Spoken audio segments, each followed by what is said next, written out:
I had a great conversation on my Substack Live with former Republican Congressman Adam Kinzinger. In the conversation we're about to hear, he explains why he never plans to vote Republican again. He talks about his new documentary. He explains his perspective on the Groyperism that is infecting the Republican Party and a lot of other stuff. This was a great conversation with former Congressman Adam Kinzinger. It's great to speak today with former Republican Congressman Adam Kinzinger, also a veteran, joining us on Veterans Day. And we thank him for his service generally. And I specifically do, because for every person that chose to do it, it made it less likely I would have to. And for that, I am extremely, extremely grateful. Really good to talk to you. I'm glad we're able to do this. Yeah, you too. By the way, I always want to say, thank you for paying your taxes, because that allowed me to fly America's airplanes. It was the best gig I've ever had in my life. And I kind of miss it. I had to retire. I kind of miss it. Well, I contributed, I guess, in some way, some small way then. There you go. The documentary about you, really, is The Last Republican. It was produced by our friends over at Midas Touch under the Midas Studios umbrella. And it's really interesting. I encourage people in my audience to check it out. It's really, listen, I in a sense, it's sort of the movie equivalent of like Kamala's book and Jonathan Allen's book and Jake Tapper's books. These are books that people who follow the political space would be very interested in. And the film is sort of an audiovisual representation of that. I think my audience would find it really interesting. A couple of the things I want to ask you about. Mm-hmm. One is the film does portray a number of different tensions. And so, for example, there's the tension between the Republicans who knew something was wrong, but didn't feel compelled to be public about it, and those who did, those who are in the sort of true believer category, and those who, like you, sort of thought more for themselves. Can you give us a little bit of the lay of the land in the party at the time that the election fraud claims were going on, at the time that the January 6th committee was going on? Like, how divided was the Republican Party really? Really divided. And by the way, everybody watching it's more than just a political documentary too. There's a lot of human elements, and I would encourage Apple TV, Amazon Prime. And I have no financial interest in it too, so make that clear. But look, the GOP really, since the day I got elected, so I was elected in 2010. We were battling the far right in the party, and initially the far right was just this small part. I always make the joke, like, we do these things called Lincoln Day dinners, where it's the fundraiser for the county and the county party. And there was always like one table of weirdos, right? And so that was the weirdo table. But over time that grew. And then when Donald Trump came, that exploded, right? And basically that became mainstream. So after the election, the night of the election, Trump comes out, says, frankly, the election has been stolen from us, right? And that's where I'm like, dude, we have to speak out on this. The one thing about democracy that you need, the only thing, honestly, is a trust that the system to count votes works. That's it. Everything else you can disagree on. And so I started speaking out, and most of the people in the GOP, at least on the House side, agreed with me. About half of them would speak out. The other half are like, oh, just wait till December 15th when it's official. And then he'll acquiesce. And then it became, oh, just wait until the turn of the year. And then, oh, just wait until January 6th. And what you see is just this absolute cowardice, right? And so there became really strong tension eventually to where it culminated, with the impeachment vote. And then there was that intervening time between basically January 6th and the very beginning of February, where I think the party could have gone a very different way. And I was trying to get the other 9 people that voted to impeach with me to basically take over the party, to just kind of declare like, hey, this, we're in charge now, right? Because we needed to take out Kevin McCarthy. He's the one that helped the lead of this. And the other 9 impeachers, unfortunately, we're all saying like, hey, this is time to just heal the party. Everybody, really, to be fair, everybody thought Trump was done then. Everybody. Nobody showed up at Andrews when he left. But the thing that changed it, and the guy that owns Donald Trump's resurgence, is Kevin McCarthy. Because when he went down to Mar-a-Lago, When he got his picture taken with Donald Trump, the party's like, well, I guess it's Trump, and everything turned on a dime. And so, yeah, tons of tension, particularly then when I got on the January 6th committee. I mean, I basically became persona non grata. I'm still friends with the people I was friends with, but politically, you're basically kicked out. Were there people back channeling with you saying you got to get out of this January 6th committee thing? Or was it basically like as people saw that you were speaking out and scheduled to be on it, it was sort of like people knew there was no talking you out of it? Yeah, they knew. I mean, because the fact that I made the decision to get on it, I mean, that was I equate it politically to like, hey, take that hill. You're not going to make it to that hill, but the guys behind you might, right? And so when you make that decision, they know, and plus these folks know that I was always kind of a. I'm not saying this to sound like Jesus, but like a man of conviction, right? If I had my mind set to something, I'd do it. And look, here's the thing, man.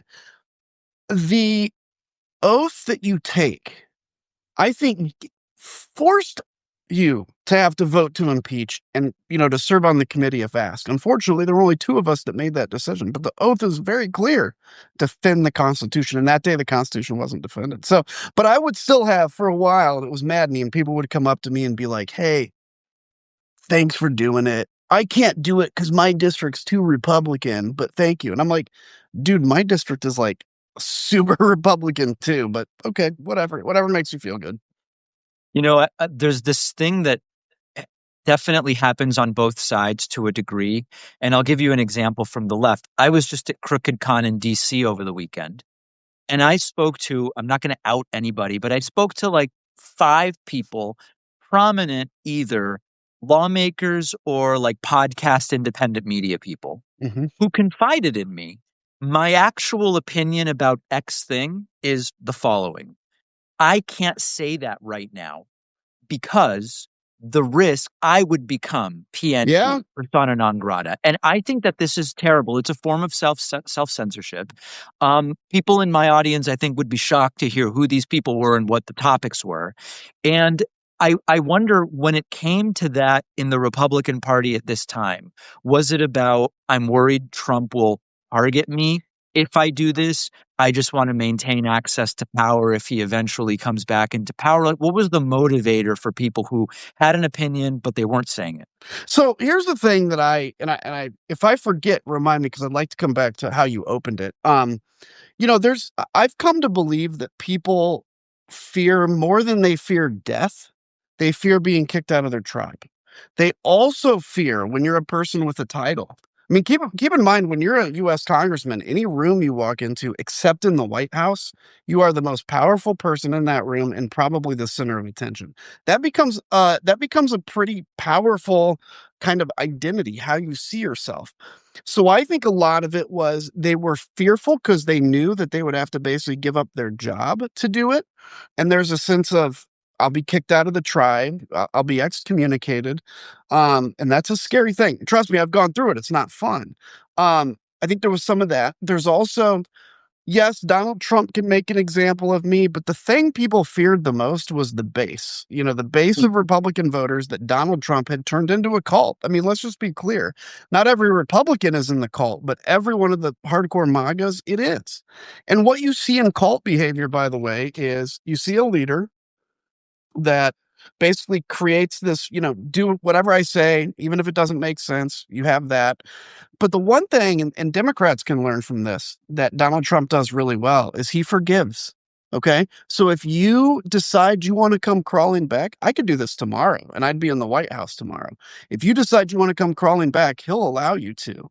Now, the rule is you can never cross me again, but he'll allow you to come back. And that's a lesson to Democrats because, like, I interview people that leave MAGA all the time, and some of them just within the last few weeks, and the comments I get, from people that are, granted it's online, but it's just like, you should have known, to whoever I'm interviewing, or this is your fault, screw you. And it's like, listen, guys, I get it. And I think people that leave MAGA that want your attention have to admit that they were wrong, but we have to welcome them. I mean, because look, this last election we lost because we didn't have enough people. So unless we're just creating more people out of thin air, We got to win people over. And I do want to touch on the thing about like the podcasting space and everything. I'm really worried about Democrats on that end. Obviously, the Mm. last 2 election cycles, I voted straight Democrat. I'm not gonna vote Republican again. And so my real interest is helping Democrats, right? And Mm. winning the majority in the House and the Senate.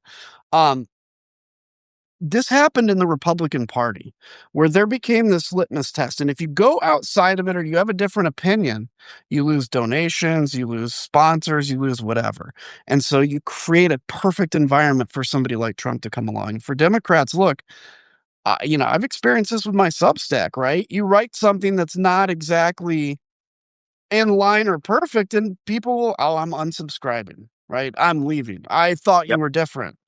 And that is a scary thing, because frankly, if you wanna be a big tent party and you have to be to win, you've gotta welcome some opinions that, are not exactly line up. I'm married, happily married. We don't agree on everything, you know? I'm going to make a small adjustment to my ring light. People saying I look too yellow. I don't want that. I don't want to look jaundiced today. I'm really interested in you saying you're never voting Republican again. Let me give you a little context for this because this is a topic I plan to bring up. I've had Sarah Matthews on a couple times, who was Mhm. deputy press secretary to Donald Trump towards the end, alongside Kayleigh McEnany. Great person. And she basically said, I'm paraphrasing, that she is basically still kind of like a moderate Republican. Mhm, And she didn't name these people, but I'll name them. If it was someone like a Mitt Romney or a John McCain or something like that, that would bring her right back to mhm. enthusiasm for the voting for those Republicans. Have your political views changed where you no longer see yourself even as like a moderate Republican? No, look, I still believe what I've always believed, right? Now, the good thing when you kind of leave a party, so to speak, it gives you the flexibility to then kind of relook at what you believe, right? Because it would be like, let's take something like an issue that nobody knows much about, net neutrality, right? Okay, that's an issue. It was a big issue for a while. You kind of take a position based on, well, the party's kind of here, so I'm going to go there. And obviously you have pressure on issues. So it allows you to take a look at those things again. So I've even further moderated as a moderate Republican, um but the party completely changed, right? And why I say I guess I say I'd never vote Republican again, certainly not in the foreseeable future, because for me it's like, let's say a Mitt Romney comes along, okay? Ultimately, even though I think Mitt is an honorable person and would be a good president, ultimately, he would be enabling a structure or a party that has made it very clear that they do not believe anymore in liberal democracy. And Mm. until that is pulled out root and stem, until that is burned out of the party, which it will be someday if the party wants to survive, then I can't support that, right? And then who would you be putting in power? Let's say Mitt Romney wins. Who would be Secretary of State, Secretary of Defense, all that stuff? People that went along with Donald Trump. And to me, that is an unforgivable sin as long as they continue to say what they did was right. So that's the battle. I mean, it's like, do I agree with Democrats on everything? Yeah, obviously not, but I don't think any Democrat agrees with the Democrats on everything. But I definitely want them to win because to me, I use the example, it's like being in a trench in Ukraine, okay? And I have a target, a bad guy 5 meters away and one 30 meters away. All of our attention should be focused on the guy that's 5 meters away. The 30-meter guy you can deal with later, right? Mm. And that's where we're at. The threat, the 5 meter is democracy. And all the stuff we may disagree on, I mean, we will sit around someday around a campfire because we don't have electricity anymore, wishing for the day we just simply disagreed on issues. Do you have any opinion or sense of what is, quote, really going on with this sort of how do I want to say it? There's this kind of like Groyper versus MAGA thing that's developing now, where people like Tucker Carlson have kind of treated with kid gloves this white nationalist Nick Mhm. Fuentes. And even though I think now the president and vice president have denounced to some degree or done the whole I don't know anything about it type Yeah. of thing. Like, what do you think is the not that Nick Fuentes is gonna be the next nominee, he wouldn't even be old enough, but what do you think is the meaning of this thing that's kinda taking place here? I'm glad you asked. And by the way, if you're a parent out there with a young kid, a young guy in your life, right? You're as a child. Um, and it's appropriate. Look at what they're doing online. And I think generally that's good advice, but like this is deeper than I think a lot of people realize, particularly among young men. And this is Hmm. one of my passions that I'm trying to focus on is why are we losing men? Why is the definition of first off, masculinity is not toxic. There is toxic masculinity, but masculinity is a great thing. But the definition has become among these groypers like it's yelling, it's punching down, it's being mean to women, it's putting women in their place, right? And what we need is good male leaders to come along and talk about what real masculinity is. It's like punching up, it's fighting for a cause, taking care of your Right. family, etc. So what you're seeing is that Groyper movement under Nick Fuentes kind of grew in the shadows because he used a lot of people's racial animus, animus against women. They talk about incels, so you get a lot of these guys that, I mean, we all in high school sometimes felt like we couldn't date women or whatever, but they used that anger and turn it into women don't deserve it. And so for a while, people have been kind of, by the way, Nick Fuentes went and had lunch with Donald Trump at Mar-a-Lago. That's an Yeah. important point to remember, with Kanye. But there's always been a firewall. On the far right, you had the elements of like racial Nazism, kind of like that. But there was a firewall in the right between that. So if a guy showed up like a neo-Nazi at a Republican party, they'd kick him out. That firewall is crumbling now. And the danger is because there's this saying in the GOP that like there are no enemies to the right. And what it means is if someone's to the right of you, common cause, they're an ally. And so you saw that with Heritage Foundation. You saw that with Tucker Carlson.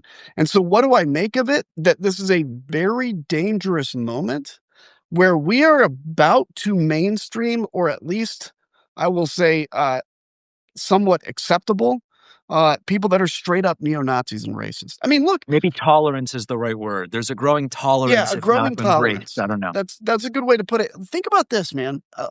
Did you ever imagine that we would be a country that said, no more immigration. Okay. No more immigration, but we're happy to have immigrants that are white from South Africa.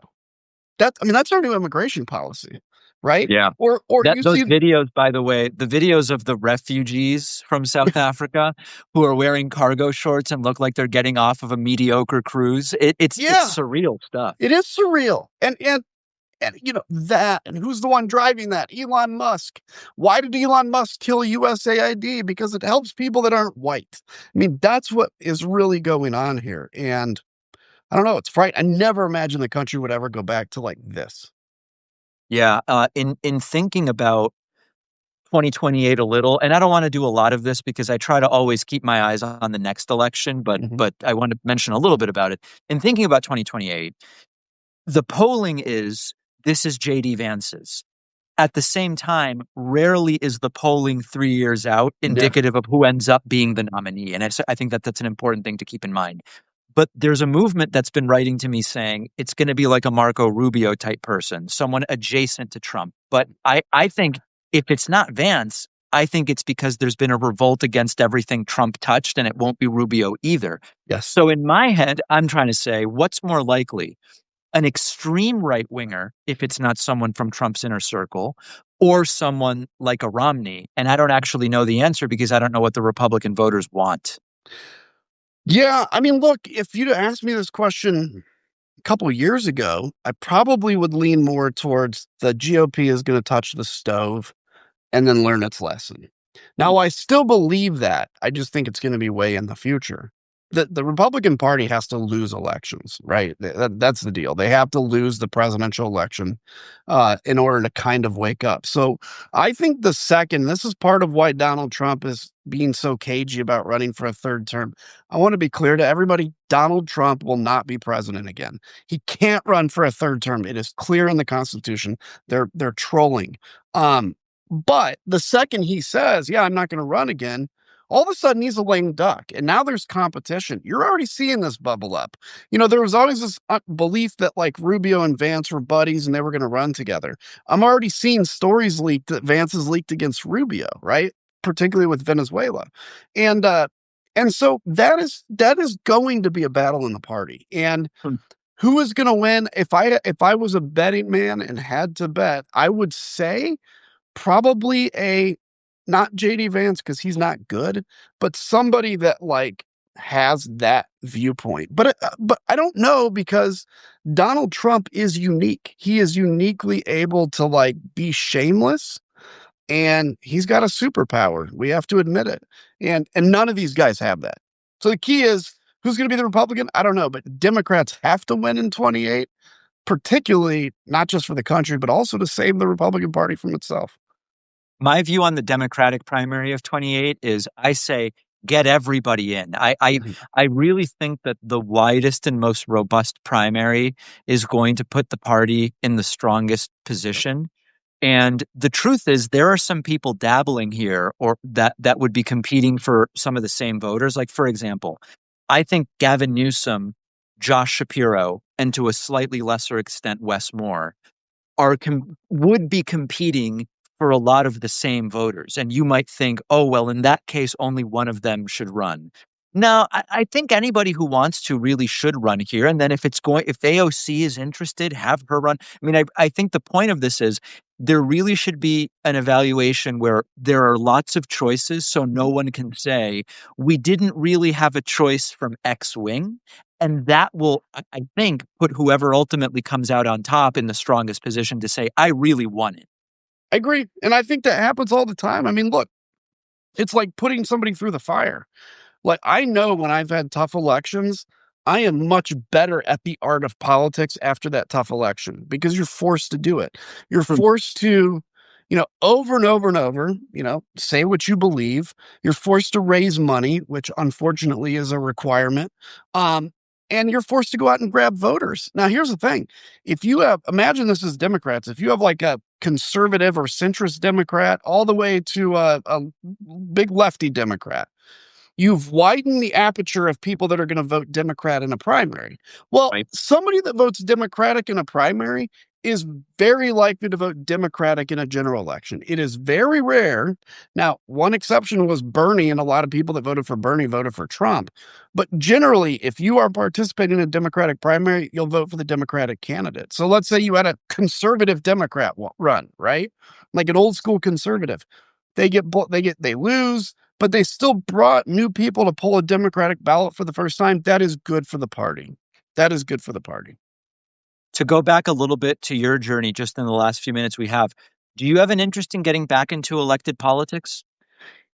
Yes, but, and the but is I want to make sure I'm not like, I don't want to go in just to get a position and just to be somebody. It's if I think I can make a real difference and if there's a need, because I've done 12 years in elected office. That's a long time. It goes by really quick. But I know my I still have that burning passion, right? To fight for the country. I talk about the issue of men, the issue that Democrats are losing union voters, by the way, which is unthinkable. I was a big union Republican. And so yeah, I could see myself getting back involved. At what position, what office? No clue. No clue.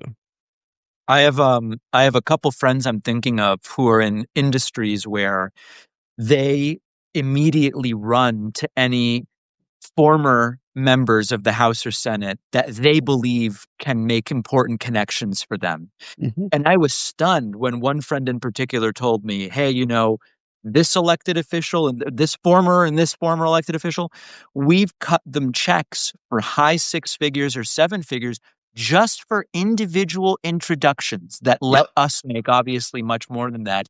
The influence peddling revolving door is really something. It is. And I want to be clear. I don't do that. And the thing that is it, you can make, I mean, if I'd have gotten out and decided to do that, to do like the lobbying consulting thing, you can make 5-10 million bucks pretty easy. Which is insane. But the problem is, and this is why it's so bad. It's not, I mean, look, people that are prosecutors end up becoming defense lawyers. People that are in the military end up going to, private sector. Okay, it happens, and politics is the same. The problem where it gets bad is, okay, so let's say all the January 6th stuff, right? There were a lot of people that weren't running again that didn't speak out. Why didn't they speak out? They weren't running again. I talked about the other 9 impeachers, right? 7 out of 9 of them didn't run for office again. But why didn't they speak out? Because the second you alienate the party, you get rid of your ability to call up that person that company needs you to call up, and you become less effective. So you're taking a hit to your own financial well-being. That's why people decide not to run again, and that's why instead of being like, it's not courageous, just telling the truth, they go quiet. That's why. I want to make sure any of my Substack followers who are here make sure to follow Adam Kinzinger's Substack. I'd be humbled if your followers also did the same with Yes, mine. my followers, go to Pakman here, follow him. The documentary is The Last Republican, debuted as the #1 documentary on Apple TV, and it's on all the streaming networks. So glad we were able to do this, and I Yeah, really appreciate talking to you, and I hope we get a chance to do it again. anytime. Good talking to you, and everybody, thank you for tuning in. All right, we'll talk to you soon. You bet. Take care. Bye.